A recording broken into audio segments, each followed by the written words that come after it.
Most people are saving dollars. You know how stupid that is? You have got to be a idiot to save dollars. They're printing it faster than you can even think about it.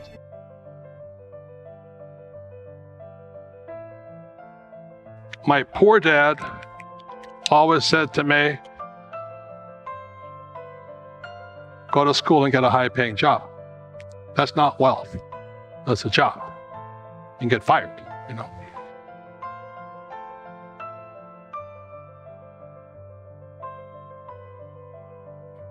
And then my rich dad always says, work for assets.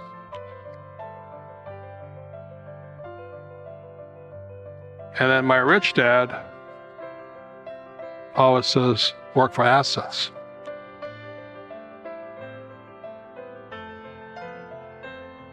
So there's basically 4 asset classes that makes a person rich, and there's lots of more, the subheadings and all this. But number 1 is a business. The richest young guys today start companies.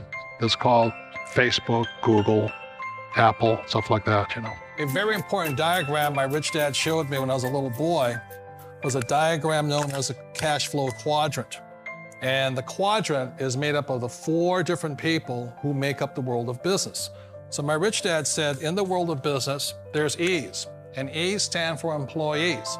An employee, he says, you can always tell who they are by their core values. And what the employee, whether the president or the janitor of the company, will always say the same words. The words are, I'm looking for a safe, secure job with benefits. That's what makes them an employee, because their core values are security. The other one of the 4 is the S, or the small business owner or the self-employed. And again, their core values will cause them to use the same words, which are, if you want it done right, do it by yourself. S means they're also solo. They're generally one-person act, they operate by themselves. On the right side of the quadrant are the B's. And what Rich Dad said the B stood for was big business, or like Bill Gates. Forbes defines big business as 500 employees or more. And their words are different. They say, I'm looking for a good system, a good network, and the smartest people I know to help run my business. So they're unlike the S, they don't want to run the company by themselves. They want smart people to run their companies for them. And then the 4th of the quadrant is the I, and I stands for investor. These are people who have money work hard for them. These people are people who have people work hard for them. And these are the people that work hard for the rich here. So early on in my life, it was my poor dad who always said to me, you know, Robert, go to school so you get a high-paying job.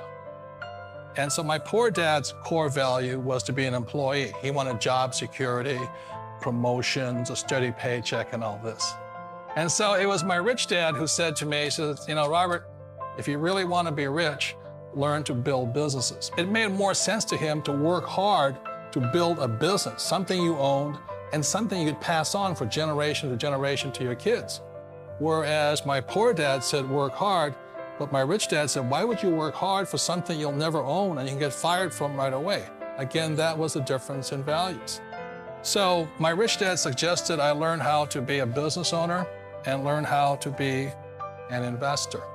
And that's one of the big differences. On this side of the quadrant, these people here work for security. They work for money also. On this side over here, their key value that they want is they want freedom.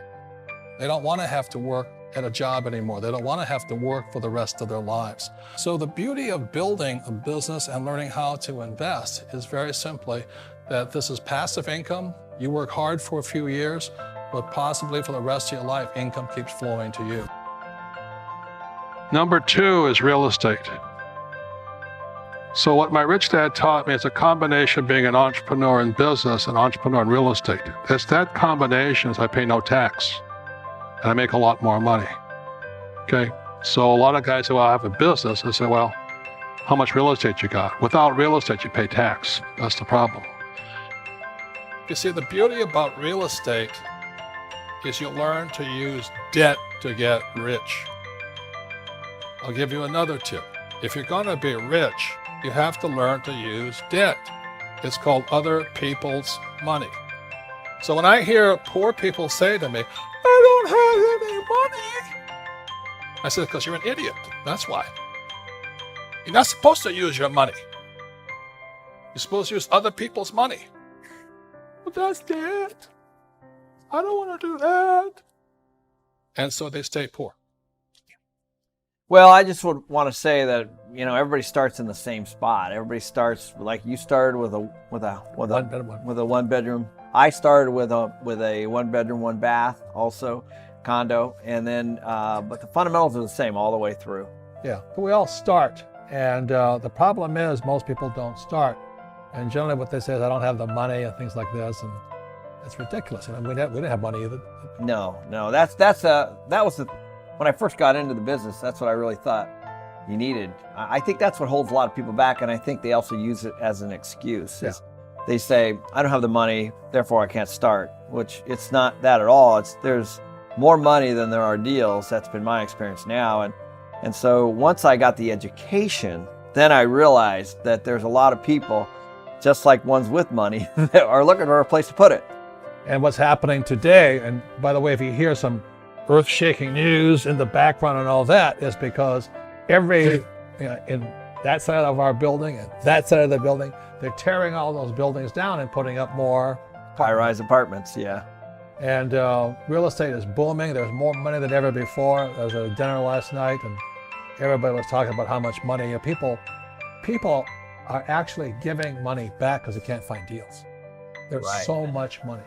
That's exactly right. And you can see how the banks react, how much money there is in the economy, because when the banks basically are turning away deposits or charging you to put your money in the bank, then you know that there's a lot of money in the system.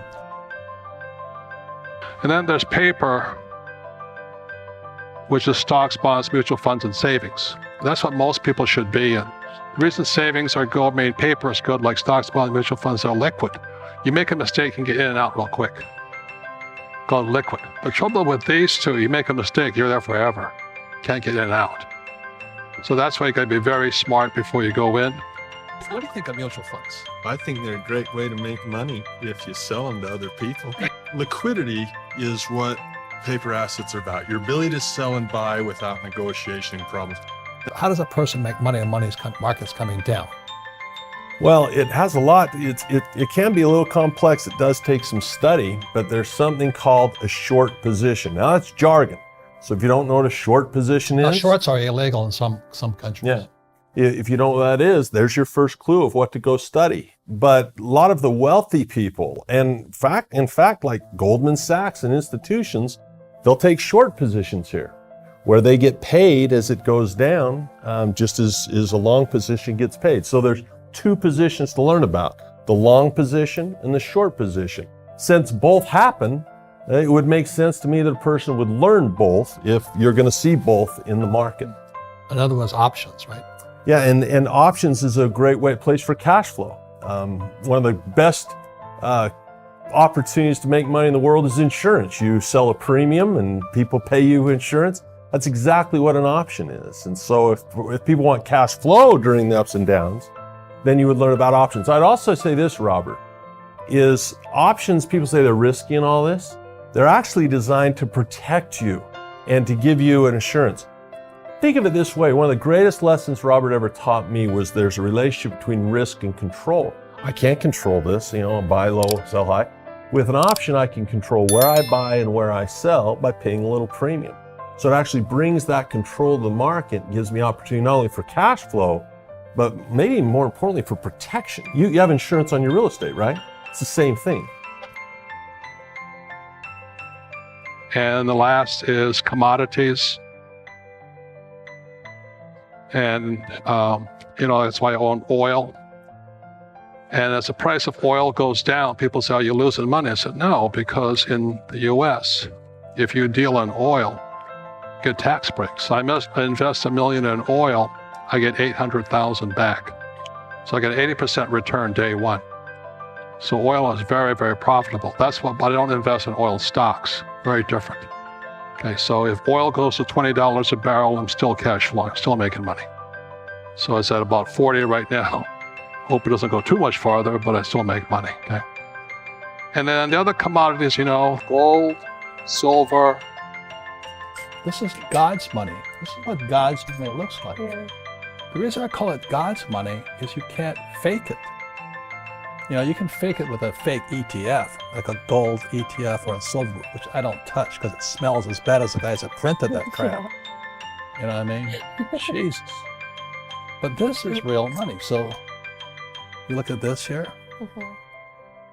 When I first started buying that, that was $1.40. Yeah. Today, that's $16. And this here is auto, gold. And the reason we brought it in is most people haven't seen or touched. This is Mhm. real. This is God's money. Why did I say it's God's money? Because He was here when the earth was created. Yeah. And it'll be here when we're all dead and gone.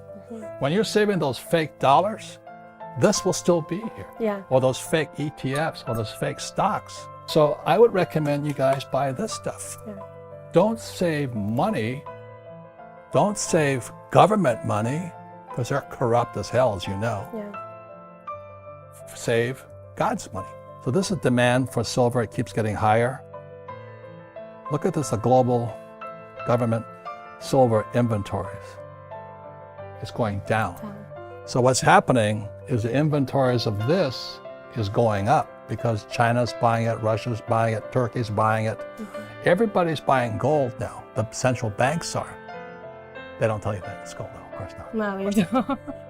And so what's happening, the silver is going down in quantity because they burn it up in industry. It's always disappearing, where this is saved. Okay. So I think silver is such a great opportunity for your generation. But number one is a business. Number two is real estate. And then there's paper, which is stocks, bonds, mutual funds, and savings. And the last is commodities. And, that's why I own oil.